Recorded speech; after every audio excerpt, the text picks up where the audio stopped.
Hello hi everyone, welcome back to Xylem SSC. Xylem SSCയുടെ മറ്റൊരു YouTube വീഡിയോയിലേക്ക് എല്ലാവർക്കും സ്വാഗതം.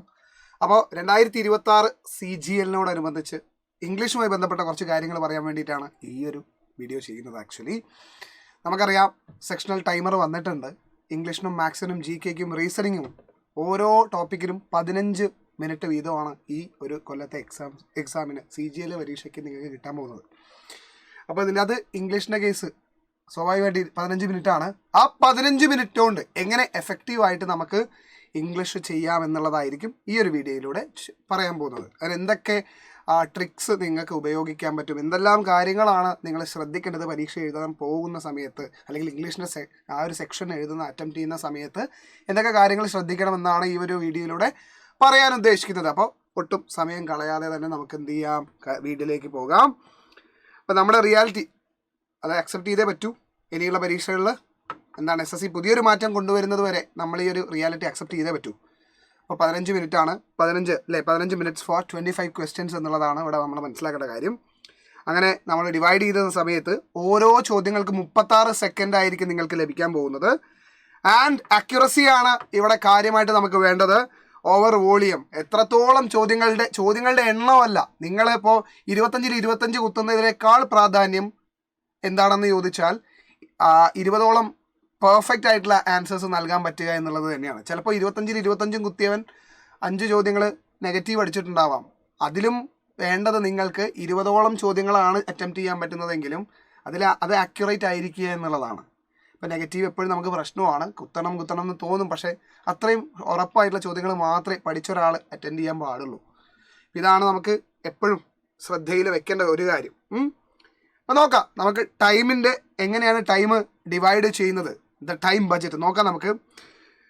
അതായത് ഫേസ് 1 ഗ്രാമർ, വൊക്കാബ് ഗ്രാമർ ഞാൻ ഒന്നായിട്ട്, പിന്നെ ക്ലോസസ് അഥവാ കോംപ്രിഹെൻഷൻ വേറെ ഒന്ന്, അതിൻ്റെ അകത്ത് തന്നെ ഇതും വരുവേ പാരാ ജംബിൾസ് എന്ന് പറയുന്ന കാര്യവും, പിന്നെ റിവ്യൂക്കുള്ള സമയം എന്നുള്ള രീതിയിലാണ് ഞാൻ ടൈമിന് ഡിസ്ട്രിബ്യൂട്ട് ചെയ്തിരിക്കുന്നത്. ഈ ഒരു 15 മിനിറ്റിനെ ഡിസ്ട്രിബ്യൂട്ട് ചെയ്തിരിക്കുന്നത് ഈ ഒരു രീതിയിലാണ്. ഓക്കെ, അപ്പോൾ ഫേസ് 1 എന്ന് പറഞ്ഞാൽ 5 മിനിറ്റ്സ് എന്തിനുള്ളതാണ്, ഫ്ലാഷ് ഫേസ് എന്നുകൂടെ ഇതിനെ വിളിക്കാം. അതൊരു ഗ്രാമറിനും വൊക്കാബുലറിക്കും വേണ്ടിയിട്ടുള്ളതാണ്. ഇവിടെ നിങ്ങൾക്കറിയാം എങ്ങനെയാണ്, അതായത് അറിയാം അറിയില്ല എന്നുള്ള രീതിയിലാണ് വൊക്കാബുലറി ചെയ്യുന്നത് നമ്മൾ, അല്ലേ. ഗ്രാമർ റൂൾസും അറിയാം അറിയില്ല, കുറേ നേരം ചിന്തിച്ചിരിക്കേണ്ട ആവശ്യമേ ഇല്ല. വൊക്കാബുലറി ഒന്നുകിൽ അറിയാം അല്ലെങ്കിൽ അറിയില്ല. സിനണിം ആണെങ്കിലും ആൻറ്റണിം ആണെങ്കിലും ഇഡിയം ആണെങ്കിലും വൺ വേർഡ് ആണെങ്കിലും അറിയാം അറിയില്ല എന്ന് പറഞ്ഞുകൊണ്ട് ഇൻ എ ഫ്യൂ സെക്കൻഡ്സ് നമുക്ക് ആ ഒരു ചോദ്യത്തിന് അറ്റൻഡ് ചെയ്യാം, അറിയാമെങ്കിൽ എന്നുള്ളതാണ് പ്രത്യേകത. ഓക്കെ, അപ്പോൾ these are your either or questions. ഒന്നുകിൽ നിങ്ങൾക്ക് അറിയാം അല്ലെങ്കിൽ അറിയില്ല എന്നുള്ളത്. ഡോണ്ട് ലിങ്കർ എന്ന് പറഞ്ഞാൽ ഒരുപാട് തിരിഞ്ഞ് കളിക്കരുത് അവിടെ എന്നുള്ളതാണ് കേട്ടോ. ഇനി ക്ലോസ് ടെസ്റ്റിൻ്റെ പാരാജമ്പിൾസിൻ്റെ അതല്ലെങ്കിൽ റീഡിങ് കോംപ്രിഹെൻഷൻ സെക്ഷൻ ആണെങ്കിൽ 8 മിനിറ്റോളം നിങ്ങൾക്ക് അവിടെ കിട്ടും. 8 മിനിറ്റ് എടുക്കുക എന്നുള്ളതാണ് ഞാൻ പറയുന്നത്. അപ്പോൾ 5 മിനിറ്റേ വൊക്കാബുലറിയും ഗ്രാമറും കൂടെ ചെയ്യാൻ നിങ്ങൾ എടുക്കാൻ പാടുള്ളൂ ഇൻ ടോട്ടൽ. ക്ലോസ് ടെസ്റ്റിന് 8 മിനിറ്റ് എടുത്തോളൂ. This requires reading but use context clues rather than literal reading. അതാണ്, അക്ഷരാർത്ഥത്തിൽ മൊത്തമായിട്ട് വായിക്കാനുള്ള സമയം മിക്കവാറും ഉണ്ടാവില്ല. അപ്പോൾ കോണ്ടെക്സ്റ്റ് എടുക്കുക, അതിലെ ക്ലൂസ് വേർഡുകൾ, ഇമ്പോർട്ടൻ്റ് ആയിട്ടുള്ള വേർഡുകളൊന്ന് നമ്മൾ ശ്രദ്ധയിലേക്ക് കൊണ്ടുവരിക, എന്നിട്ടാണ് ചോദ്യങ്ങൾ ചെയ്യേണ്ടത്. ഓക്കെ, അതിന് അങ്ങനെ ചെയ്യാനായിട്ട് നമുക്ക് 8 മിനിറ്റ് എടുത്തോളൂ. പിന്നെ നമുക്ക് വരുന്നത്, ഇതെല്ലാം ചെയ്തത് ശരിയാണോ സമയമുണ്ടെങ്കിൽ.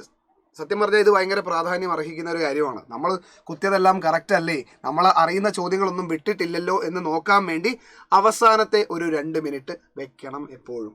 അപ്പം ഞാൻ പറയുകയാണെങ്കിൽ ആദ്യം നിങ്ങൾ ഇംഗ്ലീഷിൻ്റെ സെക്ഷനിൽ ആദ്യം നിങ്ങൾ ചെയ്ത് തീർക്കേണ്ടത് ഗ്രാമറും അതുപോലെ തന്നെ വൊക്കാബുലറിയുമാണ്. അതായത് ഗ്രാമർ എന്ന് പറയുന്നത് എറർ സ്പോട്ടിങ്, അതുപോലെ തന്നെ സെൻറ്റൻസ് ഇംപ്രൂവ്മെൻറ്റ്, പിന്നെ ആക്റ്റീവ് പാസീവ്, അതുപോലെ തന്നെ ഡയറക്റ്റ് ഇൻഡയറക്റ്റ്. ഈ ടോപ്പിക്സ് ആദ്യമേ ചെയ്യണം. ഇതിൻ്റെ ശേഷം മാത്രമായിരിക്കണം അത് കഴിഞ്ഞതിൻ്റെ ശേഷം മാത്രമായിരിക്കണം നമ്മൾ ടൈം കൺസ്യൂമിങ് ആയിട്ടുള്ള ക്ലോസ് ടെസ്റ്റുകൾ അറ്റംപ്റ്റ് ചെയ്യേണ്ടത്. എപ്പോഴും അങ്ങനെ സ്ട്രാറ്റജിയിൽ കൊണ്ടുവരുന്നത് നന്നായിരിക്കും. അതല്ലെങ്കിൽ പിന്നെ എന്താണെന്നറിയോ, ഒരുപാട് ടൈം എടുക്കുകയും ചെയ്തു, ഉത്തരത്തിലേക്ക് എത്താനും പറ്റിയില്ല എന്ന് പറയുന്ന ഒരു സാധനമാണ് പലപ്പോഴും പാരാജമ്പിൾസ് എന്നൊക്കെ പറയുന്ന സാധനം, ക്ലോസ് ടെസ്റ്റ് എന്ന് പറയുന്നത്, കോംപ്രിഹെൻഷൻ എന്നൊക്കെ പറയുന്നത്. അപ്പോൾ ഇതൊക്കെ വായിച്ചിട്ട് സമയം കളയുമ്പോഴത്തേക്കും തൊട്ടപ്പുറത്ത് എളുപ്പ ചോദ്യം ഉണ്ടെങ്കിൽ അത് വിട്ടുപോകാനുള്ള ചാൻസ് ഉണ്ട്. അപ്പോൾ എളുപ്പമുള്ള പെട്ടെന്ന് അതായത് ഇൻ എ ഫ്യൂ സെക്കൻഡ്സ് ചെയ്യാൻ പറ്റുന്ന രീതിയിലുള്ള ചോദ്യങ്ങൾ ആദ്യം അറ്റൻഡ് ചെയ്യുക, എന്നിട്ട് അവസാനം മാത്രം ഇങ്ങനത്തെ ചോദ്യങ്ങൾ ഇംഗ്ലീഷിൽ ചെയ്യുക എന്നുള്ളത് ഒരു സ്ട്രാറ്റജി ആയിട്ട് വെക്കണം മുന്നിൽ. അവസാനം മാത്രം 2 മിനിറ്റ് എടുത്തിട്ട് ഏതെങ്കിലും ഞാൻ എളുപ്പമുള്ള ചോദ്യങ്ങൾ ഏതെങ്കിലും വിട്ടിട്ടുണ്ടോ എന്നുള്ളത് നോക്കാനും കുത്തിയ ഉത്തരങ്ങൾ കറക്റ്റ് അല്ലേ എന്ന് നോക്കാനും വേണ്ടി 2 മിനിറ്റ് മാറ്റി വെക്കേണ്ടത് വീണ്ടും അത്യാവശ്യ കാര്യമാണ്. ഓക്കെ, അപ്പോൾ ഫ്ലാഷ് ഫേസ് എന്ന് പറയുന്നതിനെ കുറിച്ച് ഒന്നുകൂടെ ഡെപ്തിൽ പറയുവാണ്. ഇതാ സിനോണിംസ്, ആന്റണിംസ്, ഇഡിയംസ്, വൺ വേർഡ്സ് ഒക്കെയാണ് അവിടെ അല്ലേ. ഓക്കെ, അവിടെ ഓരോ ചോദ്യത്തിനും ഒരു 10 സെക്കൻഡ് ലിമിറ്റ് നിങ്ങൾ സ്വയം ഒന്ന് നിർണ്ണയിക്കുക. 10 സെക്കൻഡ് കൂടുതൽ എടുക്കുന്നുണ്ടെങ്കിൽ നമുക്കൊരു പ്രശ്നമുണ്ട്. ഒരു ചോദ്യത്തിന് മുകളിൽ ഒരുപാട് സമയം എടുക്കുന്ന സമയത്ത് നമ്മൾ എങ്ങനെയെങ്കിലൊക്കെ ഇത് ചെയ്ത് തീർക്കണം. എനിക്ക് ഉത്തരം കിട്ടിയേ പറ്റൂ, ഇത്രയും ടൈം ഞാൻ ഇൻവെസ്റ്റ് ചെയ്തു എന്ന് പറഞ്ഞുകൊണ്ട് നമ്മൾ എന്ത് ചെയ്യാറുണ്ട്, അവിടെ സങ്ക് കോസ്റ്റ് ചെയ്യാറുണ്ട്. അതിനെ സങ്ക് കോസ്റ്റ് എന്നാ പറയുക. അത് വല്ലാത്തൊരു ഇഷ്യൂ ആണ്. ഒരുപാട് സമയം ഏതായാലും എടുത്തു, എന്നാൽ പിന്നെ കുറച്ചുകൂടെ സമയം എടുത്തു നോക്കാം, ഉത്തരം കിട്ടിയാലോ. നമുക്ക് സമയം പോകുന്നുണ്ടെന്ന് തോന്നിക്കഴിഞ്ഞാൽ പിന്നീട് അതിൻ്റെ മുകളിൽ അത് വെച്ചിരിക്കാൻ പാടില്ല. Skip to the next question. അതാണൊരു ഞാൻ പറയുകയാണെങ്കിൽ സ്കിപ്പിംഗ് ഈസ് എൻ ആർട്ട്. അത് നമ്മൾ മാസ്റ്റർ തന്നെ വേണം. എന്ന് പറഞ്ഞാൽ അതൊരു ആർട്ടാണ്, എല്ലാവർക്കും ചെയ്യാൻ പറ്റൂല. കാരണം നമ്മുടെ മനസ്സിങ്ങനെ മൈൻഡ് ഇങ്ങനെ പറഞ്ഞുകൊണ്ടേയിരിക്കണം, ഇത് കുത്ത് ഇത് കുത്ത് ഇത് കുത്ത് ഇത് കുത്ത് എന്ന്. പക്ഷെ സ്കിപ്പ് അടിക്കുന്നത് ഒരു ആർട്ടാണ്. അതായത് സ്കിപ്പ് ചെയ്യേണ്ട ക്വസ്റ്റ്യൻ സ്കിപ്പ് ചെയ്യുന്നത് ഒരു ആർട്ടാണ്, എല്ലാ ചോദ്യവും സ്കിപ്പ് ചെയ്യലല്ല. ഓക്കെ, അപ്പോൾ അത് വെച്ചിരിക്കരുത്. Don't spend 60 seconds listening to a bad song. ഒരു എക്സാമ്പിൾ തന്നതാണ് കേട്ടോ.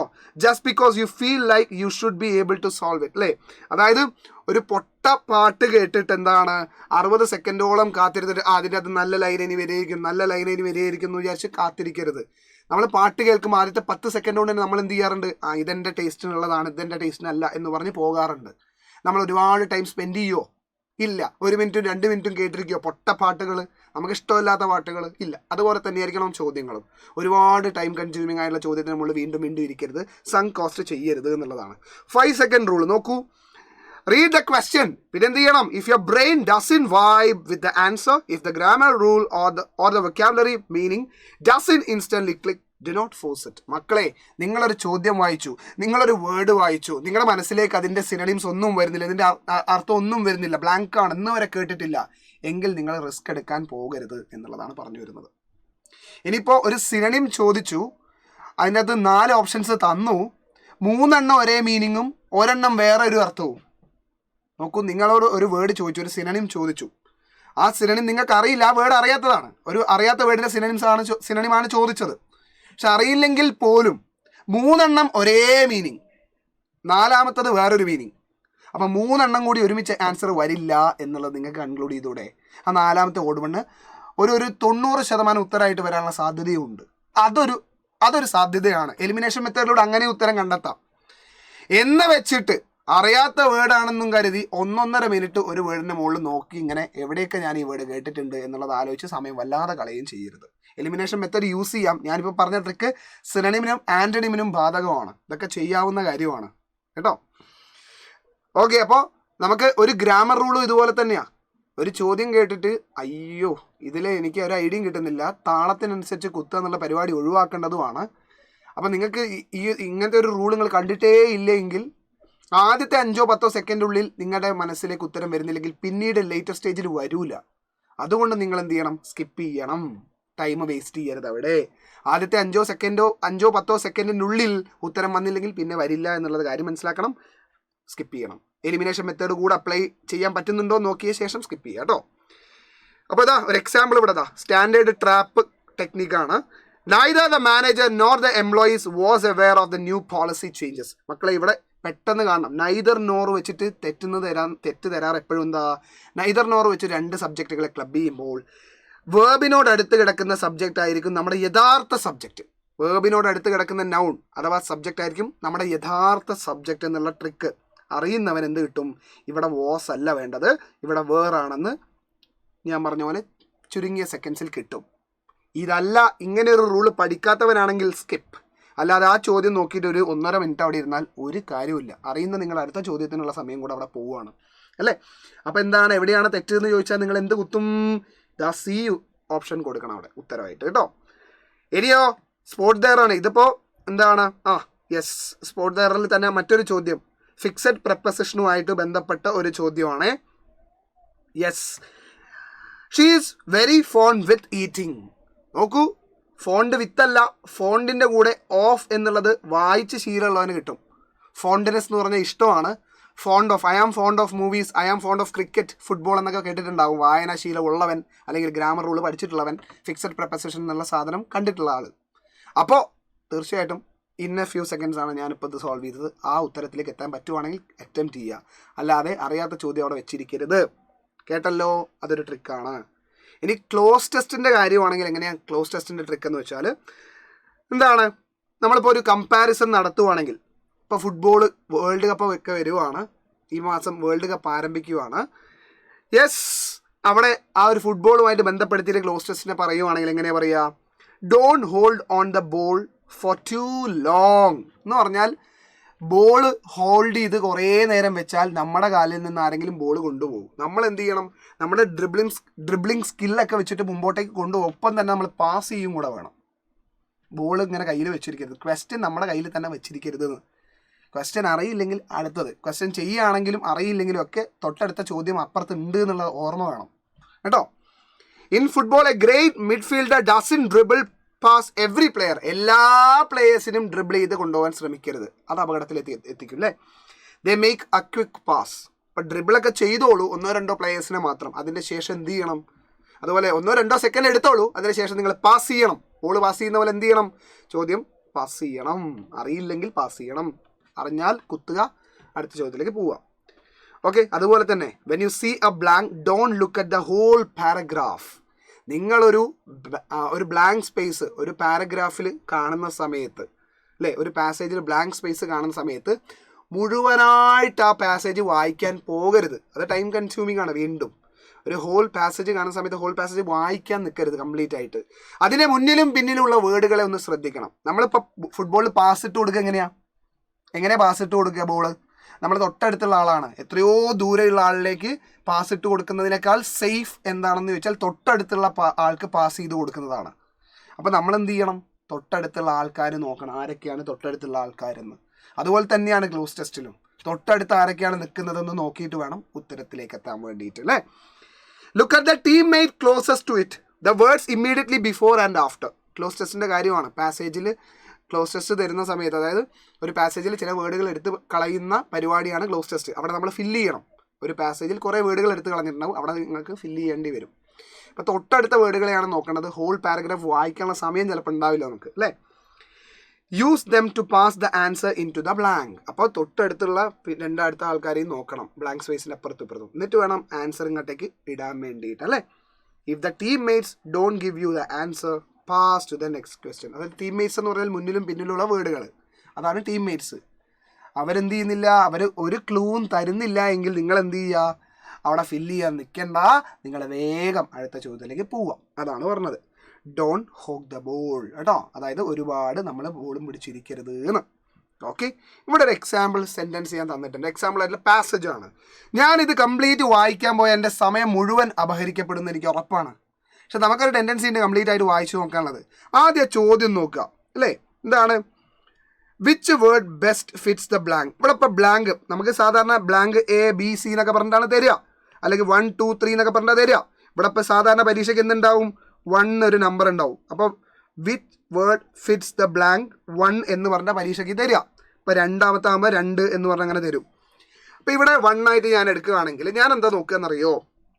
However, the true test of a leader's mettle remains their capacity to remain dash during moments of intense market volatility, ensuring that their teams stay focused, motivated, and aligned with the organization's core vision despite the looming threat of failure or disruption. അപ്പം എനിക്ക് ഇവിടുന്ന് ആ ഒരു sentence മാത്രം വായിക്കുമ്പോൾ അല്ലേ, അതായത് true ലീഡറിൻ്റെ എങ്ങനെയാണ് കപ്പാസിറ്റി, അതായത് the true test of a leader's mettle എങ്ങനെയാണ്? Their capacity to remain. എങ്ങനെ? അതായത് ഒരു ലീഡറിൻ്റെ കഴിവ് എന്തിലൂടെയാണ് തെളിയിക്കപ്പെടുന്നത് എന്നാണ് ഇവിടെ കാണിക്കുന്നത് അല്ലേ. അതെങ്ങനെയാണ് അളക്കപ്പെടുന്നത് അല്ലെങ്കിൽ തെളിയിക്കപ്പെടുന്നത്? ഇൻറ്റൻസ് മാർക്കറ്റ് വൊളറ്റൈലിറ്റീൻ്റെ സമയത്ത് എങ്ങനെ നിൽക്കലാണ്? വൊളറ്റൈലായിട്ട് ടു റിമെയിൻ വൊളറ്റൈലാണോ, കമ്പോസ്ഡ് ആണോ, ഇൻഡിഫറൻ്റ് ആണോ, അഗ്രസീവ് ആണോ? ഏതാ വേണ്ടത്? നമുക്ക് പൊതുവെ എന്തെങ്കിലുമൊക്കെ വായിച്ച് ശീലമുള്ള ഒരാൾക്ക് മനസ്സിലാവും അവിടെ ട്രൂ ലീഡറിൻ്റെ ഒരു ഗുണം എന്ന് പറഞ്ഞാൽ ഏതൊരു നിമിഷത്തിലും കമ്പോസ്ഡായിട്ട്, കാമായിട്ട്, റിലാക്സ്ഡ് ആയിട്ട് നിൽക്കലാണ്.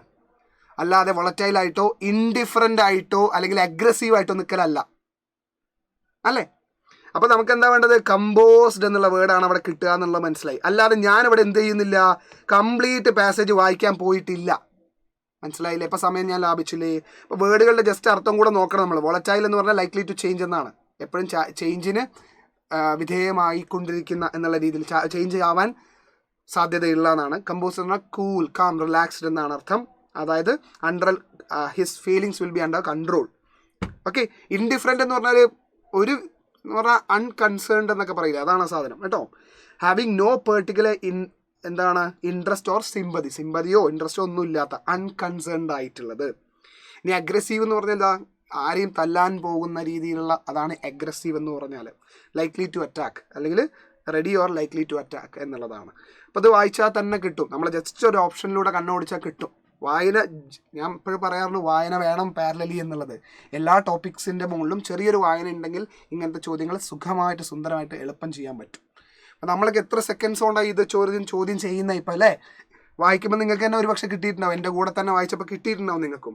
ഇനി പാരാജമ്പിൾസിൻ്റെ ടെക്നീക്ക് പറയുകയാണെങ്കിൽ എന്താണ്? Identify structural anchors to eliminate incorrect sequences എന്നുള്ളതാണ്. അപ്പോൾ സിസ്റ്റമാറ്റിക് ആയിട്ടുള്ള സ്റ്റെപ്പുകൾ എന്തൊക്കെയാണെന്ന് നമുക്ക് നോക്കാം. ആദ്യം നമ്മൾ ഐഡൻറ്റിഫൈ ചെയ്യേണ്ടത് എന്താ? Opening statement. പക്ഷേ നമുക്കറിയാം പൊതുവേ SSC ഇപ്പോൾ തരാറ്, അതായത് ഫസ്റ്റ് സെൻറ്റൻസും ലാസ്റ്റ് സെൻറ്റൻസും അവിടെ സെറ്റ് ചെയ്ത് വെച്ചിട്ടുണ്ടാവും ഓൾറെഡി. ഇടയിൽ വരേണ്ട 4 സെൻറ്റൻസുകളായിരിക്കും ഷഫിൾഡായിട്ട് ജമ്പിൾഡായിട്ട് തന്നിട്ടുണ്ടാവുക. അപ്പം പിന്നെ കുറച്ചുകൂടെ കാര്യങ്ങൾ എളുപ്പമാണ് അല്ലേ? അതിൻ്റെ ആദ്യത്തെ സ്റ്റേറ്റ്മെൻറ്റിനെ ബാക്ക് ചെയ്യുന്ന സ്റ്റേറ്റ്മെൻറ്റ് എന്താണ് അടുത്തത് എന്നുള്ളത് നോക്കേ വേണ്ടൂ. അപ്പം തന്നെ ഒന്ന് കിട്ടും. അതിൻ്റെ പിന്നാലെ ഓരോന്നായിട്ട് ചെയിനായിട്ട് കിട്ടിക്കൊണ്ടിരിക്കും അല്ലേ? അപ്പോൾ ആദ്യത്തെ ഫിക്സ്ഡ് ആയിട്ടുള്ള സ്റ്റേറ്റ്മെൻറ്റ് അവിടെ ഉണ്ടെങ്കിൽ അതിൻ്റെ ശേഷം വരേണ്ടത് എന്താണെന്ന് നമുക്ക് കിട്ടും, ഉറപ്പായിട്ട് കിട്ടും അല്ലേ? ഇപ്പോൾ ക്യൂ ആയിരിക്കും ചിലപ്പോൾ വരേണ്ടത്. അപ്പോൾ ക്യൂ വെച്ചിട്ടുള്ള എത്ര ഓപ്ഷൻ ഉണ്ട് നോക്കിയാൽ മതി. ഓക്കെ. പിന്നെ നമുക്കൊരു ഓപ്ഷൻ എടുക്കാൻ പറ്റുന്നത്, അവിടെ ഒരു സാധ്യത എടുക്കാൻ പറ്റുന്നത്, ക്യൂ വെച്ചിട്ടുള്ള 2 എണ്ണം ഉണ്ട്. അതായത് QPRS ഒരു ഓപ്ഷൻ, QRSP ഒരു ഓപ്ഷൻ, പിന്നെ PQRS, RSPQ. ഇങ്ങനെയാണെങ്കിൽ നമുക്ക് സാധ്യത ഇതിനോ ആണ്. ഓക്കെ. 2 ഓപ്ഷൻസ് ക്യൂ വെച്ചിട്ട് തുടങ്ങുന്നോ, 2 ഓപ്ഷൻസ് P വെച്ചിട്ട് തുടങ്ങുന്നുണ്ടെങ്കിൽ അതിനാണ് സാധ്യത കൂടുതൽ എപ്പോഴും മനസ്സിലാക്കി വെക്കുക. അതൊരു ട്രിക്കാണ്. ഓക്കെ. അപ്പം സാധ്യത ഇപ്പോൾ SSCയുടെ പാറ്റേൺ വെച്ചിട്ട് ഫിക്സ്ഡ് ആയിട്ടുള്ള ഫസ്റ്റ് ആൻഡ് ലാസ്റ്റ് സെൻറ്റൻസസ് അവിടെ തരാറുണ്ട്. അതിനിടയിലാണ് നിങ്ങളോട് ഫില്ല് ചെയ്യാൻ പറയുക കേട്ടോ. അപ്പോൾ അങ്ങനെ തന്നിട്ടില്ലെങ്കിൽ നിങ്ങൾക്ക് എന്ത് ചെയ്യാം? Scan for sentences that introduce A new entity, proper noun or general theme. അപ്പോൾ ഒരു പ്രോപ്പർ നൗണ് പറയുന്ന സെൻറ്റൻസ് ആയിരിക്കും മിക്കവാറും ഫസ്റ്റ് സെൻറ്റൻസ്, അല്ലെങ്കിൽ എന്താണ് കാര്യം എന്ന് ഇൻട്രൊഡ്യൂസ് ചെയ്യുന്ന ഒരു ജനറൽ ആയിട്ടുള്ള സ്റ്റേറ്റ്മെൻ്റ് ആയിരിക്കും ഫസ്റ്റ് സ്റ്റേറ്റ്മെൻറ്റ് എന്നാണ് പറയുന്നത്. ഇപ്പോൾ പ്രോനൗണ് നൗണ് മാപ്പിംഗ് എന്ന് പറഞ്ഞാൽ നൗണ് കഴിഞ്ഞ ശേഷമേ പ്രോനൗൺ വരാൻ പാടുള്ളൂ എപ്പോഴും. അതായത് നൗണിന് പകരക്കാരനാണ് പ്രോനൗണ്. ആദ്യം നൗണിനെ നമ്മൾ ഇൻട്രൊഡ്യൂസ് ചെയ്യണം, ആരാണ് ആൾ എന്നുള്ളത് പറഞ്ഞിരിക്കണം. പിന്നെ ആ ആളുടെ പേര് ആവർത്തിക്കുന്നതിന് പകരം, അല്ലെങ്കിൽ ആ വസ്തുവിൻ്റെ പേര് ആവർത്തിക്കുന്നത് ഒഴിവാക്കാനാണ് നമ്മൾ ഇറ്റ് അല്ലെങ്കിൽ ഹി, ഷീ എന്നൊക്കെ ഉള്ളത് ചേർക്കുന്നത്, അല്ലെങ്കിൽ ദേ എന്നുള്ള പ്രോനൗൺ ചേർക്കുന്നത്. അപ്പോൾ അതാണ് നൗണ് കഴിഞ്ഞിട്ടേ പ്രോനൗൺസ് വരാൻ പാടുള്ളൂ എന്നുള്ള ട്രിക്ക് കേട്ടോ. Okay. Then connector logic. Okay. അപ്പോൾ map logical flow using transition words. അപ്പോൾ ട്രാൻസിഷൻ വേർഡ്സിനെ സെറ്റ് ചെയ്ത് വെക്കണം എപ്പോഴും. കോൺട്രാസ്റ്റ് കാണിക്കുന്നതാണ് ഹൗവർ, യെറ്റ്, നെവർദലെസ്, എന്നിരുന്നാലും എന്ന് പറയുന്നത്. അപ്പോൾ എന്നിരുന്നാലും എന്ന് പറയണമെങ്കിൽ അതിൻ്റെ മുൻപേ ഒരു കാര്യം ഓപ്പോസിറ്റ് ആയിട്ടുള്ളത് പറഞ്ഞിരിക്കണം അല്ലേ? പിന്നെ ദെർഫോർ എന്ന് പറഞ്ഞാൽ റിസൾട്ട് പറയാനുള്ളതാ. ഇന്ന കാരണങ്ങൾ കൊണ്ട് ഇന്നതാണെന്ന് പറയാൻ വേണ്ടിയിട്ട് ദെർഫോർ, കോൺസിക്വൻ്റ്ലി, ദസ്, ആയതുകൊണ്ട് എന്ന് പറയുന്ന വേർഡുകളാണ്. പിന്നെ അഡീഷണൽ ഐഡിയാസ് ആഡ് ചെയ്യാനാണെങ്കിൽ നമ്മൾ എന്താണ് further more, more over, also എന്നുള്ള വേർഡുകൾ കണക്ടറായിട്ട് ചേർക്കാറുണ്ടെന്നുള്ള ഓർമ്മ വേണം. അപ്പോൾ കോൺട്രാസ്റ്റ് കാണിക്കുന്നത്, അതായത് മുന്നേ പറഞ്ഞ കാര്യവുമായിട്ട് ഓപ്പോസിറ്റ് ആയിട്ടുള്ള കാര്യമാണ് പറയാൻ പോകുന്നതെങ്കിലാണെങ്കിൽ നമ്മൾ ഹൗവർ, യെറ്റ്, നെവർദലെസ് എന്നൊക്കെയാണ് പറയുക. He tried very hard, however he, അല്ലെങ്കിൽ യെറ്റ് ഹി ഫെയിൽഡ്, അല്ലെങ്കിൽ ഹൗവർ ഹി ഫെയിൽഡ് എന്നൊക്കെ നമ്മൾ പറയാറുണ്ട്. എന്ന് പറഞ്ഞാൽ അവൻ ഭയങ്കരമായിട്ട് ശ്രമിച്ചു, പക്ഷെ അവൻ തോറ്റുപോയി എന്നുള്ളതാണ്. അപ്പോൾ ശ്രമിക്കലും തോറ്റുപോലും ഓപ്പോസിറ്റ് ആയിട്ടുള്ള കാര്യങ്ങളാണെന്ന് മനസ്സിലാക്കി വെക്കണം. ഇനി സീക്വൻസ് എലിമിനേഷൻ ആണ് അല്ലേ? Use the identified anchors to filter out multiple choice options, focusing only on the valid sequence. എന്ന് പറഞ്ഞാൽ ഇപ്പം നിങ്ങൾക്ക് കിട്ടുകയാണ്, ഞാൻ പറഞ്ഞ പോലെ ക്യൂ കഴിഞ്ഞിട്ടാണ് P വരേണ്ടതെന്ന് കിട്ടി അല്ലേ? ക്യൂ കഴിഞ്ഞിട്ടാണ് P വരേണ്ടത് എന്ന് കിട്ടിക്കഴിഞ്ഞാൽ QP ഉള്ള എത്ര ഓപ്ഷൻസ് ഉണ്ട് നോക്കുക. SQPR അല്ലേ?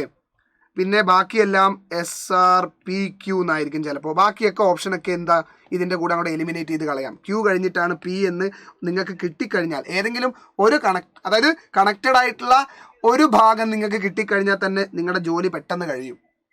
അപ്പോൾ ചിലപ്പോൾ Qയും Pയും അടുത്തടുത്ത് കിടക്കുന്ന ആൾക്കാരാണെങ്കിൽ Qയും Pയും വരുന്ന വേറെ ഓപ്ഷൻ ഉണ്ടാവാൻ ചാൻസ് ഇല്ല. ഇവിടെ കണ്ടോ, P കഴിഞ്ഞിട്ടാണ് Q ഉള്ളത്. പിന്നെ അടുത്തത് വേണമെങ്കിൽ വേറെ ഏതെങ്കിലും ഒരു രീതിയിലൊക്കെ ആയിരിക്കും. RQP അല്ല, RQSP ആയിക്കോട്ടെ. കണ്ടോ, ഇങ്ങനെയൊക്കെ ആയിരിക്കും ബാക്കി ഓപ്ഷൻസ്. കണ്ടോ, ഇവിടെ Qയും B ഒക്കെ വേറെ വേറെയാണ്, ഇവിടെയും Qയും Pയും വേറെ വേറെയാണ്. അപ്പോൾ ഇതും ഒരു സാധ്യതയായിട്ട് എടുത്തുകൂടെ? ഇങ്ങനെയും ചെയ്യാവുന്നതാണ്. ഇങ്ങനെയൊക്കെ ചെയ്യുമ്പോൾ നമുക്ക് സമയം ലാഭിക്കാൻ പറ്റും.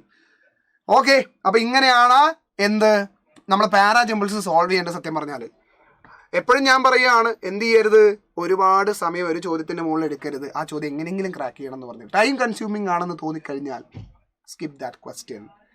2 ഉത്തരങ്ങൾ എങ്ങനെ പോയിട്ടും 2 ആൻസേഴ്സ് നിങ്ങൾക്ക് കിട്ടുന്നുണ്ടെങ്കിൽ സ്കിപ്പ് ദാറ്റ് ക്വസ്റ്റ്യൻ. ഈ ഒരു കൺഫ്യൂഷൻ എല്ലാ സ്റ്റുഡൻസിൻ്റെ ഉള്ളിലും ഉണ്ടാവാനുള്ള ചാൻസ് ഉണ്ട്.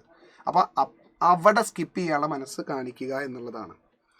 ഇത് കണ്ടോ, travelling to a new country can be an eye opening experience. ആദ്യത്തെ സെൻറ്റൻസ് അവിടെ തന്നിട്ടുണ്ട്. അതുമായിട്ട് ബന്ധപ്പെട്ട ഐ ഓപ്പണിംഗ് എക്സ്പീരിയൻസ് എന്തുകൊണ്ടാണ് പറയാൻ കാരണം? അത് പറയാൻ കാരണമായിട്ടുള്ള മറ്റൊരു സെൻറ്റൻസ് ആയിരിക്കും അടുത്ത നമ്മുടെ സെൻറ്റൻസ് വരുന്നത്. അതേതാണ്? ഇനീഷ്യലി എവറിത്തിങ്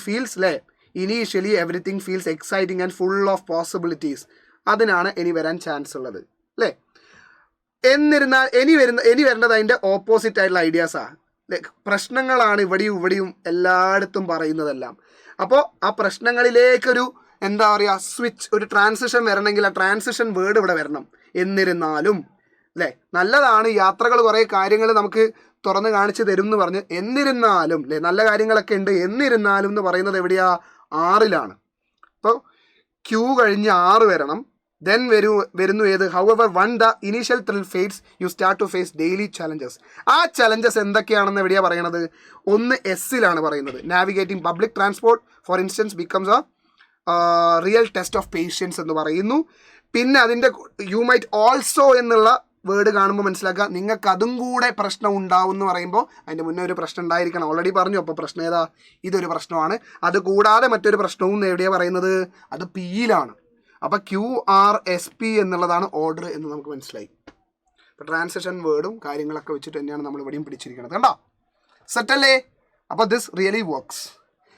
ഇനി നമ്മുടെ പാസേജ് കോംപ്രിഹെൻഷൻ ആണെങ്കിലോ നമ്മൾ ഫുള്ള് വായിക്കാൻ നിൽക്കരുത്.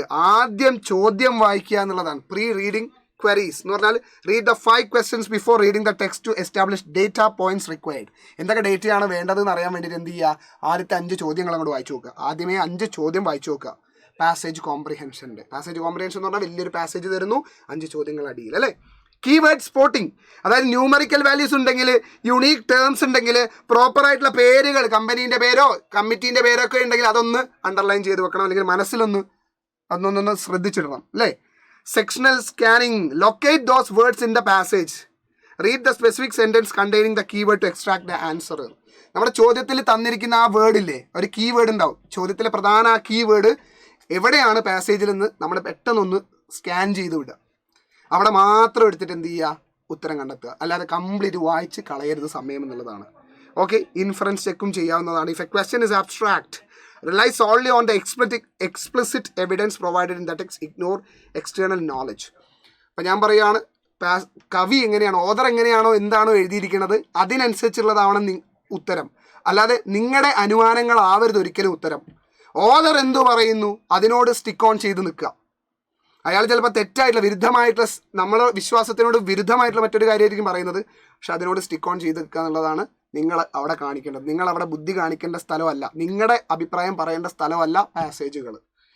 കേട്ടല്ലോ അല്ലേ? അപ്പോൾ ഇങ്ങനത്തെ ഒരു സെൻറ്റൻസ് വരുന്ന സമയത്ത് നമ്മുടേതാ എമിഷൻ്റെ കാര്യമാണ് പറയുന്നത്. എന്തോ ശതമാനക്കണക്കാണ്. ശതമാനക്കണക്ക് എവിടെയാണ് വരുന്നതെന്ന് നോക്കിയാൽ മാത്രം മതി. ചോദ്യം വായിച്ചില്ലെങ്കിൽ തന്നെ അതാ നോക്കൂ.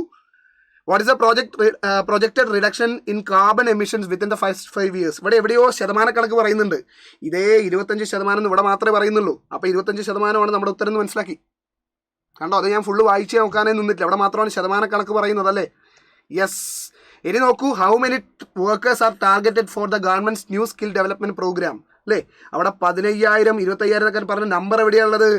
ദാ ഇവിടെ ഉണ്ട് അല്ലേ, എന്താണ് how many workers are targeted for the government new skill development programme. ഇതേ 15,000. To mitigate this the government has announce a skill development programme for 15,000 people. അപ്പോൾ അവിടെ 15,000 എന്നുള്ളത് അവിടെയും കിട്ടി നമുക്ക്. അപ്പോൾ ഇങ്ങനെ വേണം ആൻസേഴ്സ് ചെയ്യാനായിട്ട്. ക്ലിയർ അല്ലേ കാര്യങ്ങൾ? ഓക്കെ. ആൻഡ് ഫൈനലി ദാ എങ്ങനെയാണ് പ്രാക്ടീസ് ചെയ്യേണ്ടതെന്ന് ചോദിച്ചാൽ OMR-ലല്ല, ഇത്രയും കാലം ചെയ്ത പാറ്റേണിലല്ല. എങ്ങനെയാണ്? പേപ്പറേ നമുക്ക് പാടില്ല, മോക്ക് ടെസ്റ്റുകൾ ഓൺലൈനിൽ തന്നെയാണ് എടുക്കേണ്ടത്, സെക്ഷണൽ ടൈമേഴ്സ് എടുത്തിട്ട്. അതായത് സിമുലേഷൻ എന്ന് പറയും, കൃത്രിമമായിട്ടുള്ള ഒരു സംവിധാനം. അതായത് റിയൽ എക്സാം എന്ന് തോന്നുന്ന രീതിയിൽ തന്നെയുള്ള മറ്റൊരു രീതിയിൽ വേണം, വീട്ടിൽ അങ്ങനെ ഒരു സാഹചര്യം ഒരുക്കിയിട്ട് വേണം നിങ്ങൾ പരീക്ഷ എഴുതാനായിട്ട്. സെക്ഷണൽ ടൈമേഴ്സ് വേണം, മിനിമം സ്റ്റോപ്പ് വാച്ച് എങ്കിലും വെച്ചിട്ട് ചെയ്യണം. ഓക്കെ. അപ്പം ടിക്കിംഗ് ക്ലോക്കൊക്കെ സൈഡിലുണ്ടാവും, അതവിടെ കിടന്നോട്ടെ, മൈൻഡ് ചെയ്യേണ്ട ആവശ്യമില്ല. നമുക്ക് ആവശ്യമുള്ള സമയം അവിടെ ഉണ്ട് എന്നുള്ള ബോധം നമുക്ക് ഉള്ളിലുണ്ടായാൽ മതി. ആ സമയം ഇങ്ങനെ പൊയ്ക്കൊണ്ടേയിരിക്കും, നമുക്ക് ടെൻഷൻ ആവാൻ വേണ്ടിയിട്ട്. നിങ്ങൾ അതിനോട് യൂസ്ഡ് ആവുകയാണ് വേണ്ടത്, അക്കസ്റ്റംഡ് ആവുകയാണ് വേണ്ടത്. അതായത് 15 മിനിറ്റ് എന്നുള്ളത് 14:59, 14:58 എന്ന് പറഞ്ഞാൽ ഇങ്ങനെ പൊക്കോണ്ടിരിക്കും, കുറഞ്ഞുകൊണ്ടിരിക്കും. അയ്യോ ലാസ്റ്റ് 1 മിനിറ്റ് എന്നൊക്കെ പറയും, പാനിക്കാവും. ആവേണ്ട ആവശ്യമില്ല. നിങ്ങളെന്താ 13 മിനിറ്റിൽ നിങ്ങളുടെ ജോലി മൊത്തം തീർത്ത് വെച്ചിട്ട് ലാസ്റ്റ് 2 മിനിറ്റ് ചെയ്ത ആൻസേഴ്സ് ഒന്നുകൂടെ നോക്കുക എന്നുള്ളത് മാത്രം ചെയ്താൽ മതി. അപ്പം ടെൻഷൻ അടിക്കേണ്ട കാര്യമേ ഇല്ല. അപ്പം ഇങ്ങനെയൊക്കെയാണ് നിങ്ങൾ ചെയ്യേണ്ടത്. 2026 CGL ഇംഗ്ലീഷ് പരീക്ഷ ഇങ്ങനെയൊക്കെയാണ് അറ്റൻഡ് ചെയ്യേണ്ടത്. അപ്പോൾ എല്ലാവർക്കും എന്തായാലും ഓൾ ദ ബെസ്റ്റ് പറയുകയാണ്. ഈ ഒരു രീതി ഫോളോ ചെയ്ത് പരീക്ഷ എഴുതുകയാണെങ്കിൽ നമുക്ക് സുഖമായിട്ട് 25 ചോദ്യങ്ങളും അറ്റൻഡ് ചെയ്യാവുന്നതാണ്. നമുക്ക് സമയം ഇംഗ്ലീഷിൽ ഒരു പ്രശ്നമായിട്ട് വരികയേ ഇല്ല.